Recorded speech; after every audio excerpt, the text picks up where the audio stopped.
He stood in the doorway. She sat at the kitchen table.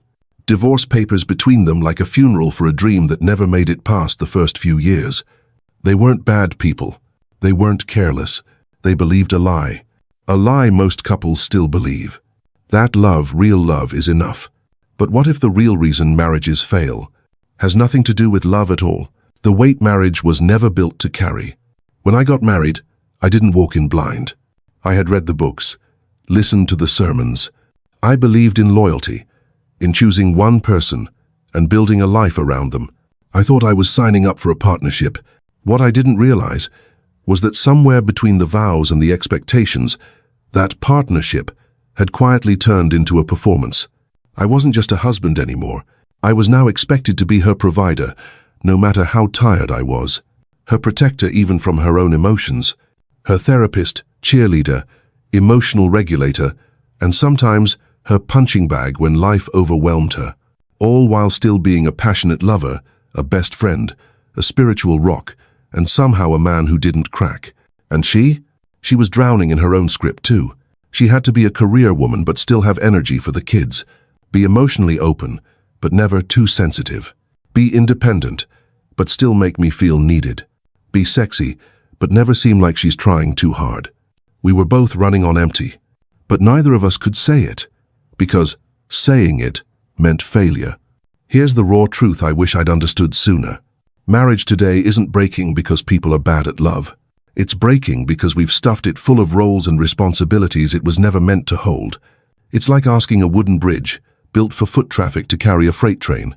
It creaks, then it cracks, and eventually, it collapses. It's not that the bridge is faulty. It's that the weight is wrong. The vows weren't the problem. The expectations were. And until we stop asking marriage to save us, it will keep breaking the people inside it. Why? The right person won't save a broken model. We love to say things like, you just haven't met the right person yet. When it's real, it won't feel this hard. The right partner will bring out the best in you. But what if that's not the problem? What if you did marry a good person? Someone kind, thoughtful, emotionally intelligent, spiritually grounded. And what if it still fell apart? Because the truth no one talks about is this: the right person can't fix the wrong model. Modern marriage, for all its romance, is quietly setting people up to fail. We don't want a spouse. We want a soulmate, a best friend, a therapist, a spiritual guide, an adventure partner, a financial planner, and a co-parent, all in one human being. That's not love. That's an impossible job description. You see, the model we're following is flawed. We're asking one person to meet every need, emotional, physical, spiritual, social, needs that were never meant to be met by one person.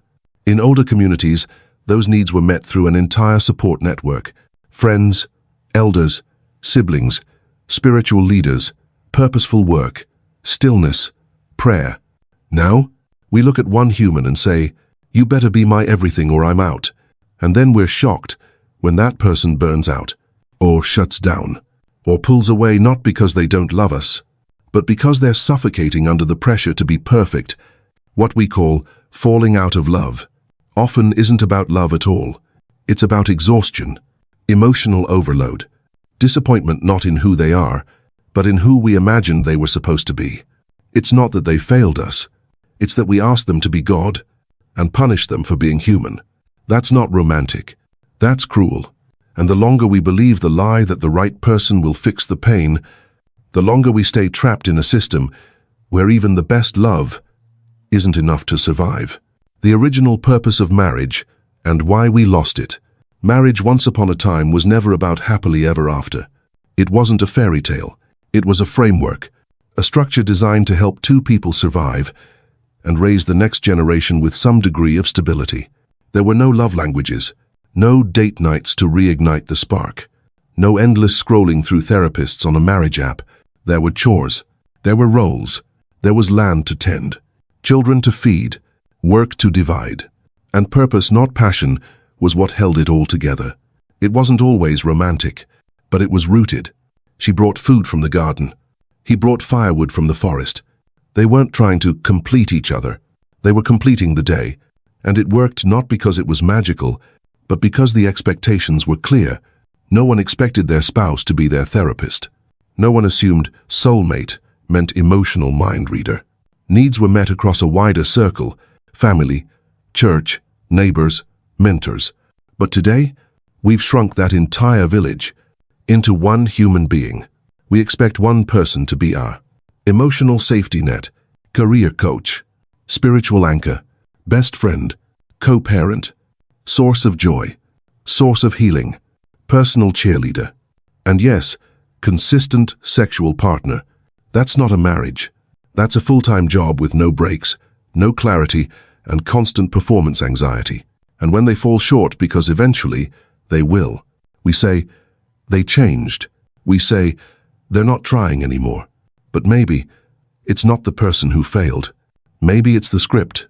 Because when we take something ancient, something built for function, and turn it into an emotional vending machine for everything, it's not surprising when it eventually jams. How unrealistic expectations turn love into resentment. Let's not sugarcoat it. Romantic love is real, but it's not designed to carry real life. Love is sparks. But life is routine.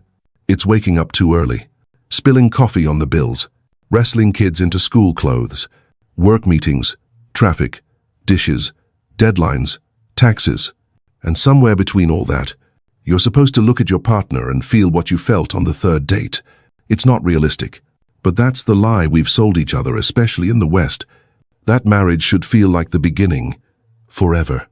And when it doesn't, we assume something's wrong. But maybe nothing's wrong. Maybe what we're experiencing is just normal. Maybe what feels like a spark dying is just a fire becoming steady. Here's where resentment starts. It doesn't come from betrayal. It comes from disappointment. Not in who they are, but in who we expected them to be. Forever. You don't resent your partner because they leave dishes in the sink. You resent them because you've been quietly holding on to a fantasy that they would change, that they would get it, that they'd go back to being the person they were when you first fell in love. But here's the truth. People don't stay the same, and neither does passion. And the more we expect year 10 to feel like year 1, the more we turn small differences into personal offenses. Disappointment, left unspoken, becomes bitterness. And bitterness, it becomes contempt. Contempt doesn't scream. It sighs, rolls its eyes, stops listening, shuts down. And once contempt enters a marriage, it's almost always the beginning of the end. Not because love died, but because expectations never adapted to reality. The cultural traps that keep us failing. Here's something I wish someone told me when I first got married. In today's world, you don't just marry a person, you marry their public image. Marriage isn't just private anymore. It's a performance, a constant, curated highlight reel. And in that reel, the truth rarely fits. We don't just try to be happy.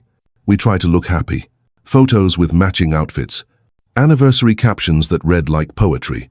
Candid moments that took 27 takes. And behind all of it, a quiet ache no one's allowed to talk about. Social media hasn't just changed how we communicate, it's changed what we expect from love. Now, a good relationship isn't enough. It has to look effortless. It has to feel cinematic. It has to prove to people who don't live in your home that you're thriving. But here's what happens. Couples stay in miserable marriages because they're afraid of what divorce will look like on their feed. Others walk away from stable, loving partnerships because it doesn't feel exciting enough for their next post. We've replaced connection with aesthetic, vulnerability with validation. And the cruel twist? The people who suffer most are the ones who tried the hardest to get it right. They bought the books, attended the retreats, read the devotionals, posted the "we're working on us" updates, and deep down, they still felt alone. Because marriage wasn't built for a digital audience. It was built for two people in the quiet. But when you keep performing for an invisible crowd, you start losing the person standing right in front of you. And eventually, you lose yourself too. What marriage can actually give you when you let it be small again? Let me say something that might feel counterintuitive. Marriage works best when you stop expecting it to be everything. Not less loyal, not less sacred, just less overloaded. You don't need marriage to be your therapist, your best friend, your career plan, your confidence booster, your spiritual awakening, your social life all wrapped into one. You need marriage to be what it originally was meant to be.